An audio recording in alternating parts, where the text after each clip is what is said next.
नमस्कार दोस्तों, आपको याद होगा आज से 10 दिन पहले कनाडा ने ऑफिशियली ये एक्नॉलेज किया था कि खालिस्तानी टेरर ग्रुप्स को फिनेंशियल सपोर्ट मिलता है from various sources with in the country.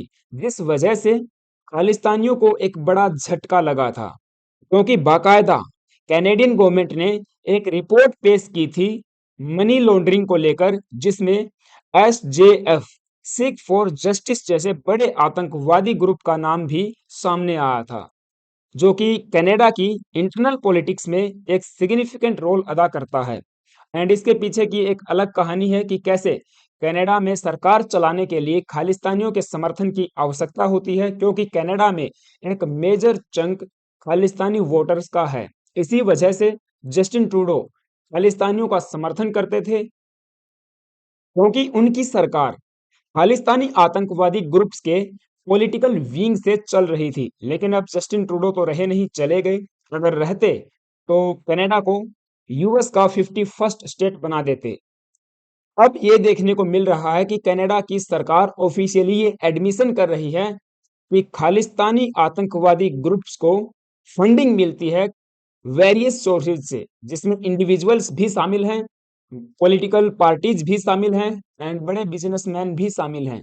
Ottawa has for the first time admitted that these Khalistani terror groups have been operating from Canadian soil and receiving financial support। तो 7 सितंबर के दिन ये news media में आई थी कि Canada Khalistani आतंकवादी समूहों को एक सेफ हेवन प्रोवाइड करता है, जैसे कि Babbar Khalsa, international Sikh youth federation, Sikh for justice, जो कि यूएस बेस्ड एक खालिस्तानी आतंकवादी ग्रुप है, कनाडा में एक्टिव है। Ottawa has for the first time admitted that these groups have been operating from Canadian soil and receiving financial support, and admission is part of an assessment on money laundering and terror financing risk in Canada by its finance department। और ये जो report पेश की गई थी, इसका title था 2025 assessment of money laundering and terrorist financing risk in Canada. And इस रिपोर्ट के मुताबिक जो कनाडा की law enforcement and intelligence agencies हैं, उन्होंने ये ऑब्जर्व किया है कि जितने भी प्रो खालिस्तानी ग्रुप्स हैं कनाडा में बेस्ड, उन सबको, जिसमें कनाडा ने क्लासिफाई किया है under politically motivated violent extremism, इनको फिनेंशियल बैकिंग मिलती है फ्रॉम इंडिविजुअल्स एंड नेटवर्क्स जो कनाडा में बेस्ड है। एक बड़ा नेटवर्क कनाडा में बिछा हुआ है, जो बड़े बड़े आतंकवादी संगठनों को फिनेंसिंग कर रहा है। और इसमें केवल खालिस्तानी ग्रुप ही शामिल नहीं है। इस रिपोर्ट ने यह भी पॉइंट किया था कि कनाडा एंड दूसरे आतंकवादी समूहों के बीच में भी फिनेंशियल लिंक बने हुए हैं, जैसे कि हमास एंड हिजबुल्ला। एंड ऐसे ग्रुप्स को इन्होंने politically motivated violent extremism category में रखा हुआ है।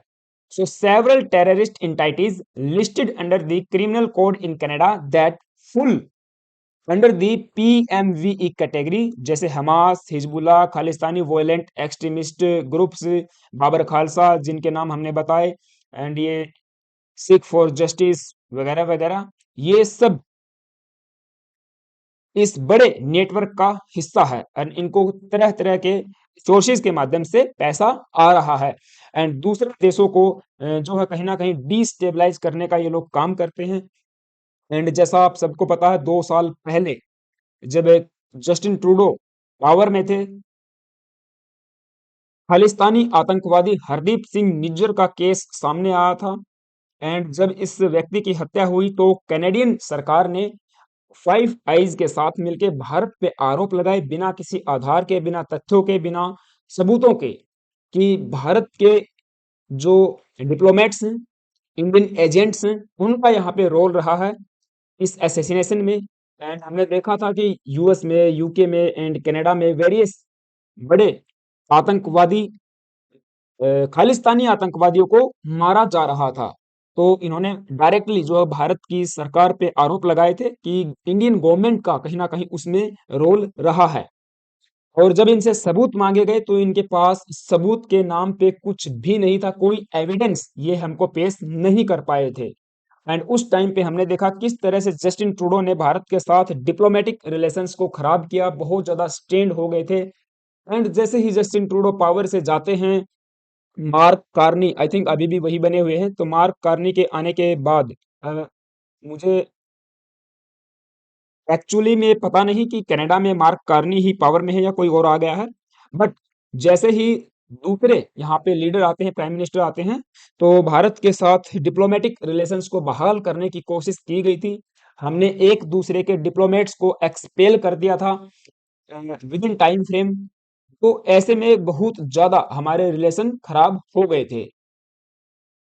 तो अगर देखा जाए तो Bharat Canada, Bharat UK, Bharat America के बीच में खालिस्तानी एक बड़ा इशू रहा है हमेशा से।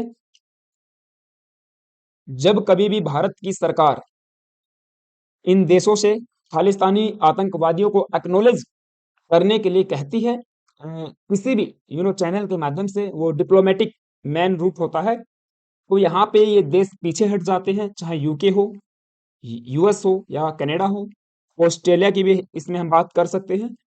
तो खालिस्तानियों का समर्थन करते हुए ये देश दिखाई देते हैं, जो भारत को इंटरनली डिस्टेबलाइज करना चाहते हैं, पंजाब को एक अलग देश बनाने की मांग करते हैं खालिस्तान के नाम से, जैसा आप सबको पता भी है। अब जैसे ये रिपोर्ट्स सामने आई, कैनेडियन गवर्नमेंट ने अपने हाथ पीछे करना शुरू किया, नए प्राइम मिनिस्टर आए एंड कुछ ऑफिशियल्स भी नए रहे होंगे, तो उन्होंने समझाया होगा कि भारत के साथ रिलेशन खराब करने में खालिस्तान एक बड़ा इशू रहा है, तो कहीं ना कहीं इसको एड्रेस करना आवश्यक है। अब ऐसे में ये जो खालिस्तानी ग्रुप्स हैं, इन पे बात हजम होने वाली नहीं थी। सिख फॉर जस्टिस जो एसजेएफ है, जिसको चलाते हैं गुरपंतवंत सिंह पन्नू, एक बड़ा आतंकवादी है इंडिया के लिए। एंड ये व्यक्ति भारत के जो डिप्लोमेट्स हैं उनको थ्रेटन करता है, हमारे जो कॉन्सुलेट्स हैं, चाहे वैंकूवर में हो, ओटावा में हो या जिस भी शहर में हो, वहां पे थ्रेटन करते हैं, धमकी देते हैं कि उनको सीज कर लिया जाएगा। और कई बार हमला होते हुए भी हमने देखा है। पीछे भारत के फ्लैग को वहां से हटाने की कोशिश की जा रही थी, एंड हमारे एक बहुत ही बहादुर डिप्लोमेट ने किस तरह से, हमने देखा, हमारे फ्लैग को उन्होंने वापस खींचा। वो वीडियो काफी वायरल हुई थी। अब क्या हुआ है कि कल की न्यूज सामने आई है, Khalistani outfit Sikh for justice ने ये अनाउंस किया है कि वे वैंकूवर में इंडियन कंसुलेट को सीज कर लेंगे। एंड जो हमारे सीनियर डिप्लोमेट वहां पे हैं, जो हाई कमिश्नर जिनको हम कहते हैं दिनेश पटनायक, उनका एक पोस्टर ये लोग रिलीज करते हैं, टारगेट लिख के ऑन हिज फेस। इन्होंने ये पहली बार नहीं किया है कारनामा, पहले भी इन्होंने हमारे डिप्लोमेट्स के पोस्टर सर्कुलेट किए थे, उनके ऊपर टारगेट लिख के। एंड ये भी वहां पे लिखा हुआ था कि ये खालिस्तानी आतंकवादी हरदीप सिंह निज्जर के हत्यारे हैं। इस तरह की बातें ये कई बार कर चुके हैं, हरकतें कर चुके हैं। As India and Canada resume diplomatic ties, Sikh for justice जो कि यूएस बेस्ड खालिस्तानी आउटफिट है, has threaten to seize the Canadian Indian consulate in Vancouver. The pro-Khalistan group said it will take over the Indian consulate on Thursday and asked Indo-Canadian planning a routine visit to the consulate to choose another date. तो इन्होंने इस तरह की announcement की है। And Dinesh Patnaik ji को भी यहाँ पे धमकी दी गई है, उनका पोस्टर जारी किया गया है। हालांकि इन खालिस्तानी ग्रुप्स के जो मंसूबे हैं वे कभी कामयाब नहीं होंगे। भारत की जो सरकार है अपने हर पॉसिबल रूट्स के माध्यम से इन इश्यूज को टैकल कर रही है। एंड जो भी अननोन गनमैन्स हैं, वे भी अपना काम बखूबी करते हैं। एंड मुझे यहाँ पे उम्मीद है कि जो अननोन गनमैन हैं वे अपना काम करेंगे। Khalistani outfit SJF threatens to seize, तो ये मीडिया की हेडलाइंस जो है बनी हुई हैं। एंड कनाडा के साथ वैसे भी रिलेशन खराब ही चल रहे हैं, कोई ठीक हालातों में नहीं है। उसके अलावा यूएस का जो मसला है वो तो अलग से चल ही रहा है। तो वेस्टर्न वर्ल्ड में अगर आप देखोगे, खालिस्तान एक बड़ा इशू है जो भारत के साथ रिलेशन खराब करवाने में एक मेजर पॉइंट रहा है। अब भारत की सरकार की तरफ से अभी कोई ऑफिशियल स्टेटमेंट इस पर आया नहीं है। जब तक मैं ये वीडियो रिकॉर्ड कर रहा हूँ, मैं काफ़ी इसके ऊपर देख रहा था आर्टिकल्स, बट नहीं मिला कि गवर्नमेंट ऑफ इंडिया ने ऑफिशियली यहाँ पे कोई प्रेस रिलीज की है या कोई स्टेटमेंट दिया है हमारे स्पोक्स पर्सन्स ने। ऐसा कुछ देखने को नहीं मिला। अगर कुछ होता है, जो भी डेवलपमेंट इस पे आती है, मैं अलग से सेशन लेके आऊंगा। तो फिलहाल के लिए इतना ही। बाकी आप सबका क्या मानना है कि खालिस्तानी आतंकवादियों को किस तरह से निपटा जाए? जो अननोन गनमैन्स हैं, क्या वे अपना काम सही से कर रहे हैं और ऐसे ही उनको करते रहना चाहिए? मतलब मीन्स जो भी आपके ओपिनियन है, मुझे कमेंट बॉक्स में आप बता सकते हो। चैनल पे नए आए हो तो प्लीज गाइज एक सब्सक्राइब कर सकते हो। वीडियो अच्छी लगी तो लाइक भी कर सकते हो। Thank you, have a nice day.